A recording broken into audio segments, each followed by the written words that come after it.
The envelope arrived on a rain-slicked afternoon, its edges frayed like the nerves of someone who'd been waiting too long for answers. Elara Thorne sat at her cluttered kitchen table, the glow of her laptop casting shadows across the room as thunder rumbled outside. She tore it open with trembling fingers, the Ancestry DNA kit results spilling out like secrets unearthed from a grave. At first, it was the usual mix, traces of Irish blood, a dash of Scandinavian wanderlust, but then her eyes locked on the family tree branch that twisted into darkness. Her great-great-grandmother, Abigail, a woman shrouded in the mists of 19th-century New England, had borne 5 children. 5 sons and daughters, each with a different father, men whose names appeared in faded records only to vanish like smoke.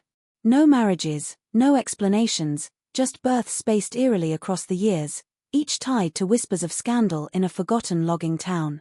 The pattern hit her like a cold draft through an open window. The fathers, loggers, travelers, drifters all last seen heading into the dense woods surrounding Abigail's isolated cabin, drawn by some inexplicable call. Elara's skin prickled as she cross-referenced old newspaper clippings online, yellowed scans speaking of voices in the dark, murmurs that lured men from their paths, never to return. The woods, they said, held mysteries older than the trees themselves, roots delving into soil soaked with unspoken sins. She leaned back, the storm outside mirroring the one building in her chest. What if it wasn't chance? What if Abigail hadn't chosen those men, but something had chosen her? That night, sleep evaded her, the rain pattering against the panes like insistent fingers. Dreams came in fragments, a woman in a homespun dress standing at the edge of a forest, her belly swollen, listening to ethereal calls weaving through the branches. Come, they whispered, soft as silk yet sharp as thorns. Give life, and take it. Elara woke with a start, her heart pounding, the DNA report clutched in her hand. The hidden pattern wasn't just history, it felt alive, reaching out from the past, beckoning her toward those shadowed woods where the truth lay buried, waiting to ensnare another soul. The envelope arrived on a rain-slicked afternoon in late autumn, its paper softened by the damp air as if it had absorbed the weight of centuries. Elara Thorne, a 28-year-old genealogist who spent her days untangling the knotted threads of other people's histories, had ordered the Ancestry DNA kit on a whim 6 weeks earlier, more out of professional curiosity than personal need. She had always known her family tree branched strangely on her maternal side, gaps where names should have been, dates that didn't quite align, but she told herself it was just the usual chaos of old records lost to time, fire, or indifference. Now, sitting alone at her small kitchen table in a quiet Boston apartment, she watched rain streak the window while thunder rolled low over the city. The return address from the testing company looked innocuous, almost cheerful with its bright logo, but her fingers hesitated before tearing the seal. Inside was a sleek folder, a summary page, and a QR code linking to the full online report. She scanned it immediately, the screen blooming with colorful pie charts of ethnicity estimates, mostly British Isles, some Western European, a thin slice of West African that made her pause and lean closer. That trace had always been a family rumor, whispered by her grandmother in hushed tones before changing the subject. But it was the reconstructed family tree that stopped her breath. The algorithm had matched her DNA to distant cousins, filling in blanks with confident lines and names pulled from census records, birth certificates, and obscure parish registers. There, 4 generations back, sat Abigail Whitcomb, born 1823, died 1897, listed as her great-great-grandmother. Abigail's entry was stark: 5 children, all born between 1845 and 1862, each with a different recorded father. No marriage records attached to any of them. The fathers' names Elias Crane, Jonah Hale, Silas Mercer, Reuben Vale, and Nathaniel Gray appeared only briefly in local histories before fading entirely from the paper trail. Elara's pulse quickened as she clicked deeper. Elias was a cooper last seen heading into the northern woods for timber. Jonah, a traveling preacher whose horse was found wandering without its rider near the same forest edge. Silas, a stonemason hired to repair a mill, vanished after collecting his pay. Reuben, a fur trapper passing through. Nathaniel, the youngest, a surveyor mapping unclaimed land. All 5 men gone within months of each child's conception, their disappearances noted in faded newspaper clippings as presumed lost in the wilderness. No bodies ever recovered. No accusations made. Just quiet acceptance in a hardscrabble town where the forest took what it wanted. She sat back, the room suddenly colder, as the pattern settled over her like frost. 5 children. 5 fathers. 5 men swallowed by the same dark stretch of New England woods that bordered Abigail's remote homestead. The dates aligned too precisely to be coincidence, each conception tied to a narrow window after the men's last known sightings near her cabin. Ilara felt the first prickle of something beyond scholarly interest, a chill that had nothing to do with the storm outside. Ilara couldn't let it go. The names of the 5 fathers lingered in her mind like echoes in an empty hall, each disappearance too neatly aligned with the births that followed. She opened new tabs, pulling up digitized archives from the State Historical Society, local newspapers from the 1840s and 1850s, anything that might flesh out the skeletal records the DNA company had provided. The screen's pale light carved harsh shadows across her face as the hours slipped past midnight. What she found first were the birth records, painstakingly transcribed by volunteers, each child registered with only the mother's name and a father listed as reputed. No further details, no baptisms noting a husband. Then came the disappearance notices, brief paragraphs buried in the back pages of the Whitcomb Hollow Gazette.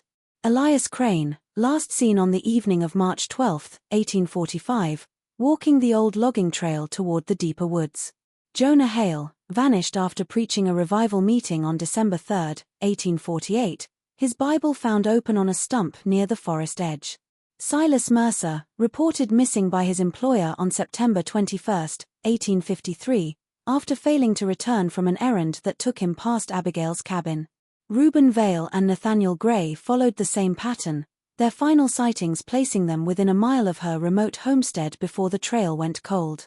Ilara began charting the dates on a scrap of paper, her pen moving faster as the pattern sharpened. She marked each man's disappearance, then counted forward exactly 9 months. The dates landed within days of each recorded birth. Not approximate. Not close enough to dismiss as coincidence. Precise. Elias vanished in March 1845, the first child arrived December 17. Jonah disappeared in early December 1848, the second child was born September 9, 1849. Silas in September 1853, the third in June 1854. The alignment held for all 5, the margins so narrow they felt deliberate, as if something had calculated the timing down to the week. Her throat tightened as she overlaid an old hand-drawn map of the area, scanned from a 19th-century atlas. Abigail's cabin sat isolated on a narrow clearing, the only dwelling for miles, ringed by the same vast tract of northern forest that had swallowed the men.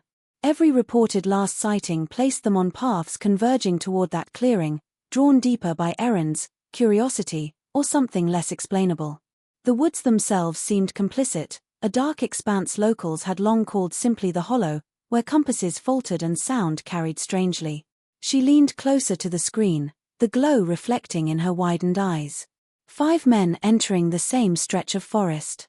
5 children conceived in the narrow windows that followed. No violence reported, no cries for help, just quiet absence afterward. The precision of it unsettled her more than any overt tragedy could have. It suggested intention, a rhythm older than accident. The chill that had begun with the envelope now seeped deeper, curling around the realization that the pattern was not random, not merely tragic, but something orchestrated, hidden in plain sight among the births and the vanishings. Ilara booked the first available rental car and left Boston at dawn, the highway unspooling northward through thinning traffic and thickening pines. The decision had come suddenly, almost compulsively, after another sleepless night spent staring at the timeline she had pinned to her wall like a detective's board. The pattern was too insistent to ignore from a distance, it demanded proximity, the feel of the same air Abigail had breathed, the sight of the woods that had claimed 5 lives. By midday, the landscape shifted, rolling hills gave way to rugged uplands, cell service flickered, and the GPS voice grew uncertain as she turned onto narrower roads that wound toward Whitcomb Hollow. The town appeared without fanfare. A cluster of weathered clapboard houses huddled along a single main street, a white steepled church, a general store with a hand-painted sign fading under decades of snow and sun. Beyond it, the forest rose like a dark wall, its canopy so dense that even in daylight the edges looked bruised with shadow. Fog clung to the lower branches, drifting in slow tendrils that seemed to reach toward the town before retreating. Ilara slowed the car, windows down, and the air that rushed in carried the sharp scent of pine resin and wet earth, undercut by something colder, older. She checked into the Hollow Inn, the only lodging still open this late in the season, a narrow Victorian house with creaking floors and wallpaper blooming with faded roses. The proprietor, an elderly woman named Mrs. Alden, handed over an iron key with a cautious smile, eyes lingering on Ilara's face as if recognizing something familiar. "You're here about family, aren't you?" she asked softly. Ilara nodded, unsure how the woman knew. "Most who come this far are. Just mind the hour after dusk. The woods get talkative." Unpacking in her small room overlooking the tree line, Ilara felt the pull stronger than ever. From the window she could see the faint outline of an old trailhead marker half swallowed by undergrowth, the path that old maps showed leading toward Abigail's long-abandoned homesite. The fog moved in slow currents through the branches, and for a moment she thought she saw shapes within it, tall, indistinct figures pausing at the edge before dissolving. The town felt suspended, as though time had slowed here, preserving whispers no one dared speak aloud in brighter places. By late afternoon she walked the empty streets, passing boarded-up storefronts and a small historical society housed in the old library. Locals nodded politely but kept their distance, conversations dying when she approached. More than once she caught the phrase "voices in the dark" murmured behind cupped hands, the words carrying the weight of something accepted rather than feared, like weather. The forest loomed at every turn, its presence inescapable, a living boundary that had shaped the town's silence for generations. Ilara's skin prickled with the certainty that she had crossed more than miles. She had stepped into the margin where history and something far less nameable overlapped, where the fog itself seemed to watch and wait. Ilara's room at the Hollow Inn was small and dim, lit only by a single brass lamp that cast a pool of amber light across the threadbare quilt. She had spent the evening poring over the old journal pages she had photographed at the Historical Society, Abigail's own cramped handwriting detailing the births, the men, the strange silences that followed. Exhaustion finally drove her to bed just after 11, but sleep refused to come. The wind outside had died, leaving an unnatural stillness that pressed against the window panes like a held breath. She lay on her back, staring at the cracked plaster ceiling, the DNA report folded on the nightstand beside her. Then it began. At first she thought it was the creak of the old house settling, or perhaps the pipes groaning in the walls. But the sound grew clearer, a low murmur that seemed to rise from somewhere beyond the floorboards, beyond the walls, drifting in from the direction of the forest. It wasn't a single voice but many, layered and overlapping, soft as distant conversation heard through water. Words formed and dissolved before she could catch them, yet the cadence felt deliberate, almost musical. Ilara sat up slowly, heart thudding against her ribs. The murmurs swelled, then receded, then swelled again, closer now, as though the source had moved nearer the house. She slipped from the bed and crossed to the window, pushing the lace curtain aside. The fog had thickened during the night, swallowing the streetlights and turning the tree line into a solid wall of grey. The voices seemed to come from within that fog, rising and falling in a rhythm that tugged at something deep inside her chest. She pressed her palm to the cold glass and listened harder. Names drifted through the murmur: Elias, Jonah, Silas, Reuben, Nathaniel, the same names she had memorized from the records.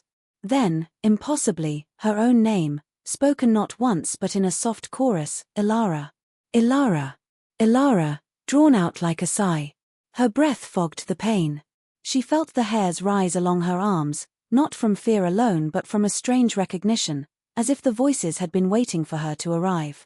They were neither threatening nor welcoming, they were patient, coaxing, the way a tide pulls at a boat anchored too close to shore.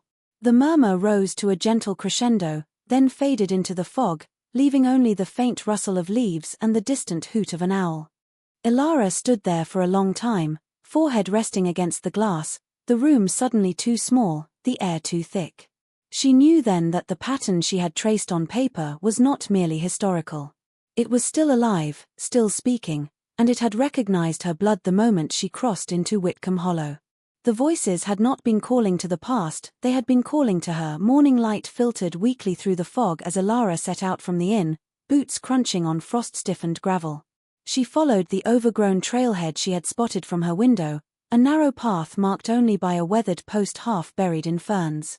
The forest closed around her quickly, pines rising tall and straight, their needles muffling every sound until her own breathing seemed too loud. The air grew heavier with each step, thick with the scent of moss and decay, and the fog lingered in pockets that shifted like slow breath. She walked for nearly an hour, guided by the old map on her phone until the signal vanished entirely. The trail narrowed, roots snaking across it like veins, forcing her to watch her footing. Sunlight barely penetrated the canopy, leaving the woods in perpetual dusk. Twice she thought she heard footsteps paralleling her own, soft and deliberate, but when she stopped, only silence answered. The voices from the night before echoed in her memory, patient and coaxing, and she felt their absence now as a kind of watchful waiting. At last the trees parted into a small clearing, no wider than a tennis court, ringed by ancient hemlocks whose branches drooped like mourning veils. In the center stood the ruins of Abigail's cabin, or what remained of it. The stone chimney rose crookedly from a collapse of blackened beams and rotted planks, vines threading through gaps where windows once sat a day. Moss covered everything, softening the edges into something almost organic, as though the forest had begun digesting the structure years ago. Alara approached slowly, heart pounding with a mix of reverence and dread. She circled the foundation, careful not to disturb the overgrowth. Near the back wall, partially sheltered by the chimney's shadow, she noticed a flat stone slightly raised above the others. Kneeling, she brushed away layers of leaf litter and dirt, revealing a small iron ring set into the stone. It turned with surprising ease, and the slab lifted on hidden hinges to expose a shallow cavity beneath.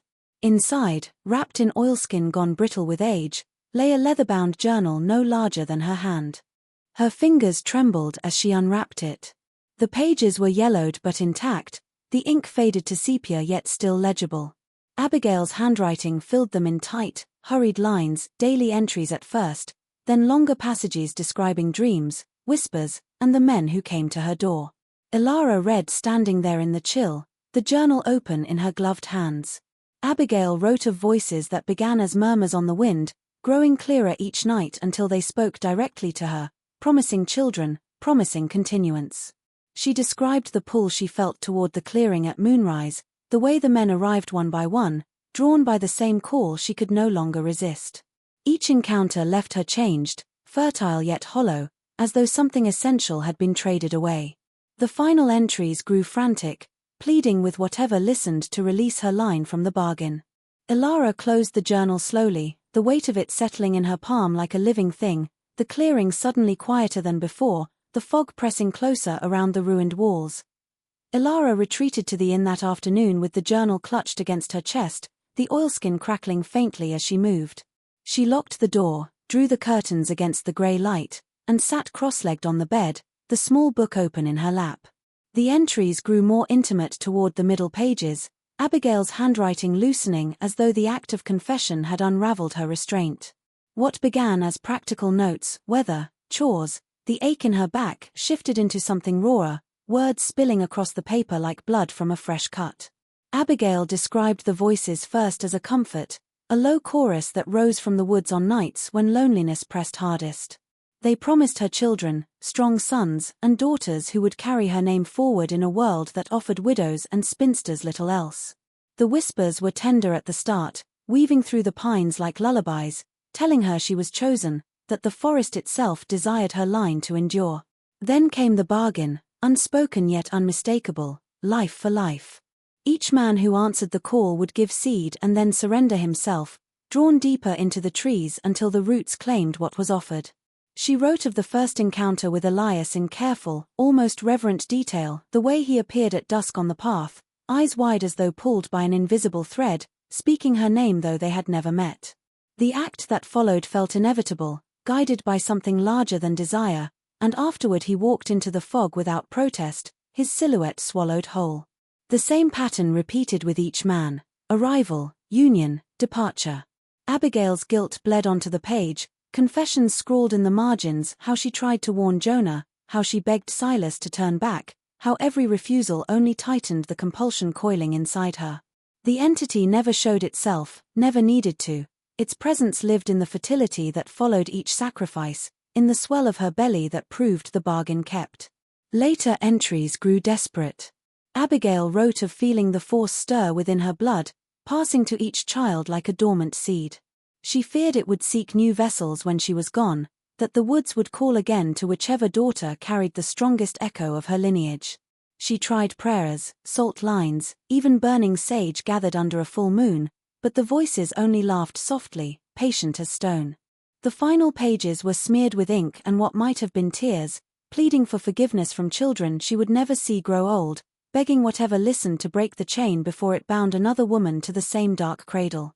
Ilara read until the lamp burned low, the room growing colder around her. The journal's weight felt heavier with every turned page, as though the words themselves carried the residue of that ancient agreement. Outside, the fog pressed against the window like a living thing, and somewhere in its depths the chorus waited, ancient and hungry, already tasting the next link in the chain. That night the journal stayed open on the nightstand, its pages catching the faint glow of the bedside lamp like pale bones. Ilara had meant only to rest her eyes for a moment, but exhaustion pulled her under swiftly, the way deep water claims a swimmer who has ventured too far. Sleep came without transition, seamless and absolute, and with it the dreams began, not her own, but borrowed, worn like a second skin. She stood in Abigail's body, the weight of a late pregnancy heavy in her hips, the cabin's single room lit by a tallow candle that guttered in a draught she could not feel. The door was unlatched, swaying gently though no wind stirred the trees outside. Beyond the threshold the clearing lay silvered under a full moon, the hemlocks black against the sky. The voices rose then, no longer distant but intimate, threading through her thoughts like silk through a needle's eye. They spoke promises in overlapping layers, children who would never know hunger, a line that would outlast the forest itself, strength drawn from the earth's oldest roots. A man appeared on the path, Jonah, though she knew his name only later, his preacher's collar askew, eyes wide and glassy as though he walked in trance. He crossed the clearing without hesitation, drawn forward by the same chorus that sang inside her blood. When he reached the doorway his hands trembled, yet he did not resist as she, Abigail, drew him inside. The act that followed was not born of desire but of compulsion, a ritual older than consent, each movement guided by the whispers that coiled around them both. She felt his warmth, then his surrender, the moment he yielded to the pull that led him past the cabin and into the deeper dark. The voices praised her as he vanished between the trees, a soft exhalation of satisfaction that echoed in her swelling womb. The dream shifted without warning. Now it was Silas at the door, stone dust still on his boots, Reuben with the scent of pelts clinging to his coat, Nathaniel clutching his surveyor's chain like a talisman. Each arrived at moonrise, each left the same way, walking willingly into the fog that waited with open arms.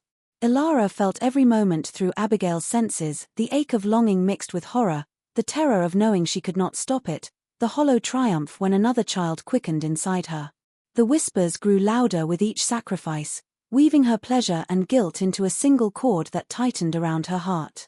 She woke gasping in the inn's narrow bed, sheets twisted around her legs, the room pitch black except for the faint outline of the window. Her skin burned as though touched, her pulse thundering in her ears. The voices lingered at the edge of hearing, softer now but unmistakably present, patient as roots pushing through soil. The dreams had not been mere echoes of the past, they had been invitations, pulling her deeper into the pattern that had waited more than a century for fresh blood. The next morning Ilara sought out Harlan Crow, the elderly historian whose name had appeared on faded plaques in the little library. He lived in a saltbox house at the edge of town, its yard cluttered with rusted tools and stacks of yellowed newspapers tied with twine. He welcomed her without surprise, as though he had been expecting someone from Abigail's line to appear eventually.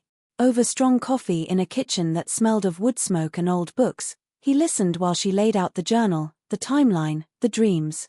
His eyes, pale and watery behind thick glasses, never left her face. He spoke slowly, voice roughened by decades of pipe tobacco. The pattern, he said, had not ended with Abigail's death in 1897. It had only grown quieter, more careful. He pulled down a ledger from a high shelf, its pages filled with his own meticulous notes copied from church records, census forms, and private family Bibles.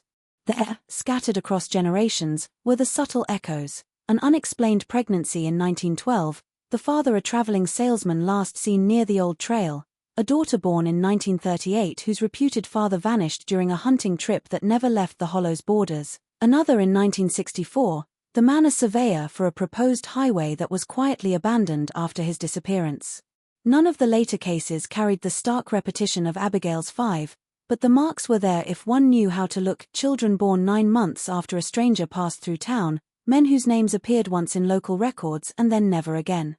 Harlan traced the maternal line with a gnarled finger, stopping at Ilara's grandmother, then her mother, then her.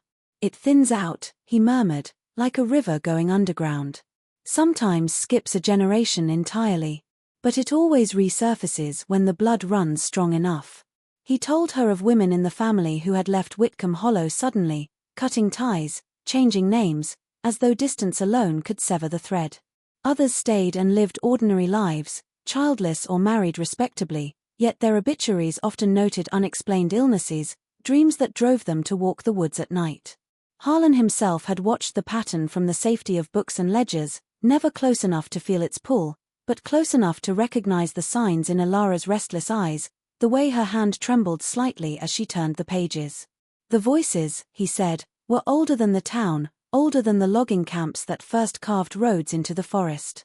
They belonged to something rooted deep, something that craved continuation above all else, trading male lives for female fertility, ensuring the line endured even as it consumed." Abigail had been the clearest vessel, but she was not the first, and certainly not the last. The ledger lay open between them, the names of missing men and unexpected children marching quietly down the centuries, a subdued rhythm beneath the ordinary history of births, marriages, deaths. Ilara felt the weight of every entry settle on her shoulders, the realization that the pattern had been waiting patiently, adapting, watching for the next woman strong enough to hear its call. Dusk came early in Whitcomb Hollow, the sun slipping behind the ridgeline while the fog rose to meet it. Ilara left the historian's house with Harlan's warnings ringing in her ears, yet the pull felt stronger than caution, a tide dragging her toward the ruined cabin and beyond.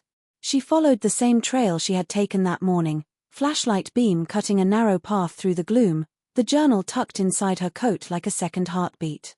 The air grew colder with every step, the pines exhaling frost that clung to her lashes.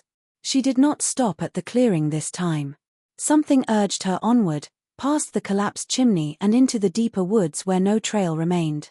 Branches scraped her sleeves, roots caught at her boots, but she moved with a certainty that was not entirely her own. The fog thickened until the flashlight's glow diffused into a soft halo, illuminating only the next few feet of needle-strewn ground. Sound changed here, her footsteps muffled, her breathing loud in her ears, every distant crack of twig amplified into something deliberate. The voices returned gradually, no longer murmurs from afar but a presence that surrounded her, threading through the trees like wind through harp strings. They spoke in layers, some masculine echoes of the men who had walked this way before, others older, deeper, neither male nor female but rooted, ancient as sap. Ilara stopped in a small hollow where the hemlocks grew so densely overhead that the sky was only a memory. The fog parted slightly, revealing a figure, no, not a figure but a suggestion of one, tall and indistinct, formed from shifting shadow and mist. It did not approach. It simply waited, patient as stone, its outline flickering between human shape and something branched, antlered, woven from the forest itself. The voices coalesced into a single chord, speaking directly into her mind rather than her ears. It named her lineage, reciting Abigail's children, their children, down through the thinned but unbroken line to her. It spoke of hunger not for blood but for continuance, for the slow weaving of life through sacrifice, the bargain that had kept the woods vital while the town beyond withered. Each man given freely, it claimed, each child a knot tightening the bond between earth and blood. Ilara's knees weakened. She felt the entity's regard like pressure against her skin, neither cruel nor kind, only inevitable.